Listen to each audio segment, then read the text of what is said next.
to welcome Lily Arrow to the stage now. The impact of post-hibernation energetic constraints on reproductive timing in myotis lacivicus.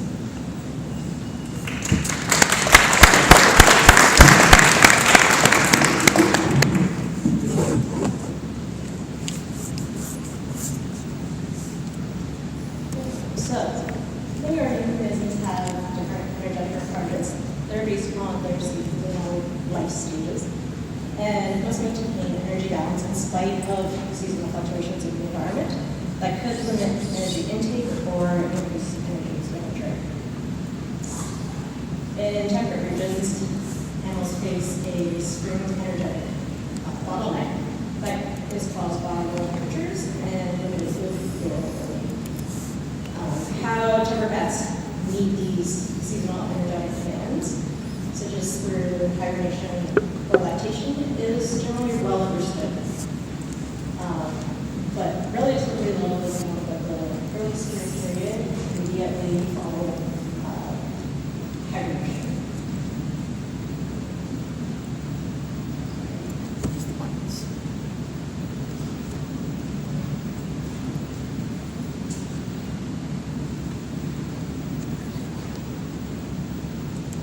So, if you happen to be a low brown bat in Canada, the energetic challenge of early spring is exacerbated by white nose syndrome.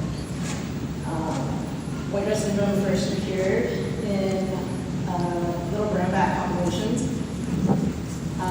It has caused the decline of over 90%. They are now listed as an endangered species in Canada. However, there is emerging evidence to suggest that some remnant populations are persisting and may even be showing signs of growth. If a bat happens to survive hibernation with white nose syndrome, they emerge in the spring to the energetic bottleneck and are faced with the energetic challenge of healing damaged tissues that's caused by white nose, recovering from white nose syndrome, recovering from the effects of hibernation, and for the little brown bat, females initiating reproduction. But simply surviving really isn't the whole story.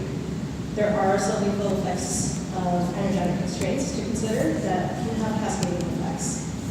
And that can include increasing use of torpor during that early spring period, which, although is an energy-saving mechanism, can also prolong healing and recovery time from white nose syndrome. Energetic constraints like this can result in a delay in reproduction, and in a worst-case scenario, can lead to reproductive failure. The implications for an endangered population means that surviving just is not good enough. But why is just surviving not good enough? Survival does not necessarily ensure population persistence. And for populations to persist, the total number of births and immigration must equal the number of deaths and immigration. From a population genetics perspective, the failure to reproduce over an entire lifetime versus the failure to reproduce at every opportunity that you have is essentially the difference between being all dead or mostly dead. And from an evolutionary fitness perspective, if your offspring dies or fails to reproduce, then they are effectively dead, and by extension, so are you. All that is to say that successful reproduction is critical to populations that are recovering from their endangered status. But let's sort of backtrack in time, forget the grandkids. In order for your offspring to reproduce, you need to set them up for success, which might be easier said than done. As a timber bat, you face a short growing season. So setting up your kid for success means birthing them early so they have enough time to mature and fatten up in order to survive their first hibernation. But in order to give birth to them early, you yourself need to be in a good enough condition, coming out of hibernation to initiate pregnancy, as well as sustain the pregnancy through term. When populations face rigid temporal constraints on reproductive timing, this can result in a high degree of synchrony in births. Individuals that experience an energy deficit early in the spring may end up giving birth later, which can have survival consequences for their offspring. So this led me to formulate two hypotheses. With regards to the sublethal effects on the energetic constraints, I hypothesize that pregnancy and gestation will be negatively affected in bats that experience energetic constraints in the early spring season, and that variation in individual healing and recovery from whiteness syndrome will also reduce gestation synchrony within the colony. However, there are two main challenges to testing these hypotheses, and perhaps explains why these have not been assessed before. The first being that we need a metric in order to determine the gestation progress of an individual, and be able to determine at the individual level where they are in their pregnancy timeline. And we would also need to have a way to determine when the individual gave birth to their offspring. So I took some time to go through the literature and discovered that there have been people who have been studying bats for a long time, since before I have been alive. And this information ended up being somewhat useful. This paper published by Buchanan and Yamalai looked at the change of plasma progesterone concentration in female little brown bats that were collected right at the end of hibernation and brought into captivity. And these females were killed at different time points in order to determine what the progesterone concentration was in relation to days post-ovulation. So, unfortunately, we don't have the original data, but based on the published values, we do have a mean, a standard error, and a range of concentrations. And so, when we put it into a plot, it looks something like this. This sort of solves one of the first challenges that we face in terms of trying to figure out individual gestation progress. If we were to take progesterone concentrations from the individual. So with that information, we decided to take some blood samples from little brown bats at a maternity colony from the Grand Bend region area of Ontario, which is close to Highbury Provincial Park. We took some standard morphometrics. We assessed the severity of whiteness syndrome using the wing damage index, and we collected blood samples over a 5-week period on a weekly basis between mid-May and mid-June.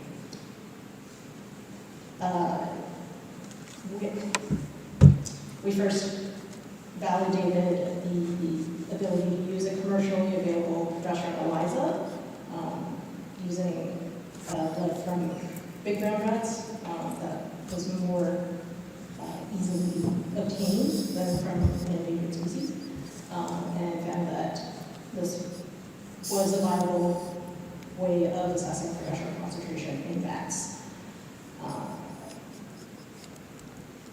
To solve the second issue of trying to figure out when an individual gave birth to their offspring, I was fortunate enough that the place where I took blood samples from is part of Hugh Roberts' network of roost sites that he has been monitoring for several years using a PITAG system. And one of his previous students, Julia Songa and Emily Fontaine in Quebec, have developed a method in which they were able to assess changes in roost revisit behavior that would indicate patrician. So generally, bats only return to the roost after feeding, and typically once a night, occasionally twice a night. But this increases after they've given birth and return to the roost multiple times a night in order to nurse. So here is an example of this roost revisit behavior. And for this particular bat, we were able to determine the patrician date, and highlighted in the purple boxes is perhaps July 9th-ish. Due to this increase in roost revisit pattern and sort of subsequent elevated revisits, that might indicate the return to nurse the pup. Unfortunately, we experienced some equipment malfunction, which occurred over a 10-day period centered around July 1st. And this is unfortunate timing because this was probably within the time frame where most patrician that was happening. So there is a bit of a gap in the data collected, and so we've had to sort of relax the criteria that Julia Sanda and Emily Fontaine originally developed in order to make this work for this particular data set. We also see patterns like this where there is not a consecutive series of days with elevated roost revisits, and this would suggest that despite having an elevated progesterone concentration at the time of capture, this individual may have had a failed pregnancy, and thus we don't see this pattern to suggest capture. So, took some blood, ran the ELISA, got some concentrations. So the data that I collected, shown in the black here, doesn't quite line up with the data originally published by Buchanan and Millman. Possible explanations for this is that they were measuring progesterone concentration in relation to days post-ovulation, whereas for me, I am determining progesterone concentration relative to days before parturition that we were able to identify using that PITAG data.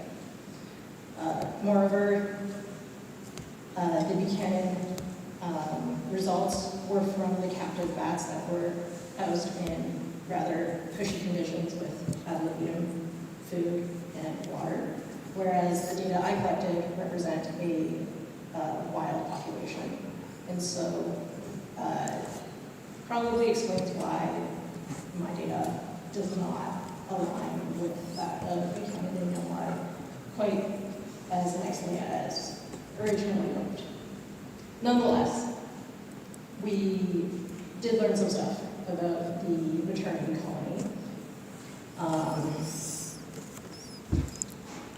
Just looking at the data here, we have determined progesterone change over time, over the course of 5 weeks, for 37 females, and 20 of those females we have parturition dates for.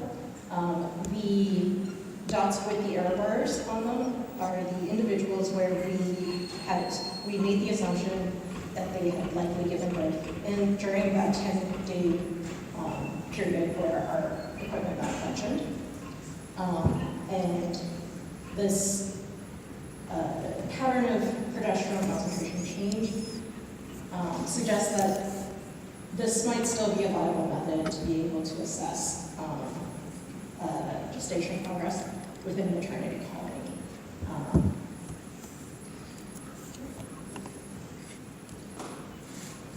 Looking at change over time based on capture dates, we see an increase in progesterone concentration, which makes sense given that later on in the season you are more heavily pregnant.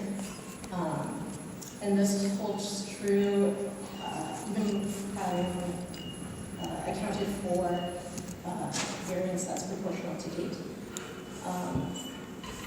I assessed the change in progesterone concentration, or excess progesterone concentrations with wing damage index and found a relationship in that between those variables, suggesting that white nose is not doesn't have an effect on the progesterone, or sorry, the progression of gestation. However, wing damage index is rather a coarse metric to be assessing white nose syndrome, especially from in a maternity colony in southern Ontario where white nose has white nose was detected fairly early on during its spread across the country. I also, looking at the content data, we saw a parturition window of about 45 days. So with first individual giving birth around June 11th, and the last individual in our set giving birth towards the end of July. And this extended window of parturition lines up with this increased variance in progesterone concentration we see towards my later sample, suggesting that the synchrony of parturition is rather weak within this colony.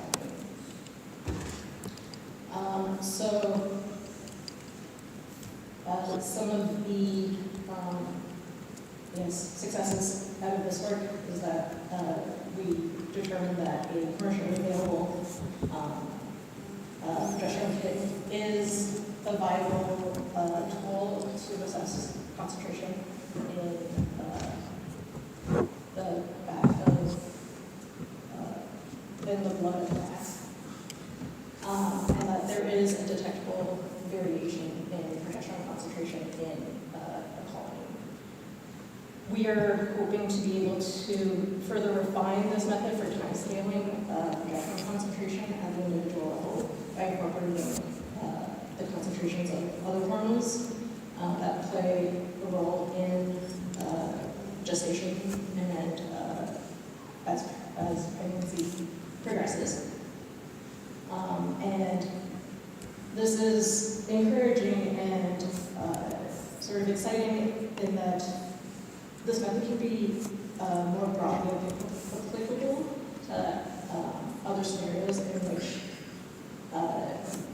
we can assess how emergence condition or perhaps habitat quality can impact the rate of gestation in the colony or population.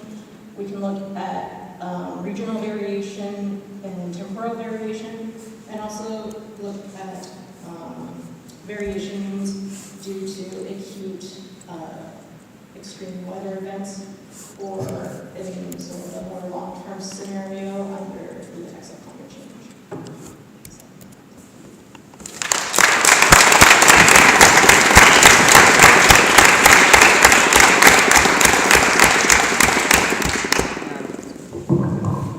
Thank you very much, Lily. Yeah, unfortunately, we don't have time for questions. It is the end of the day. We've successfully made it through day one, and I'm excited to see what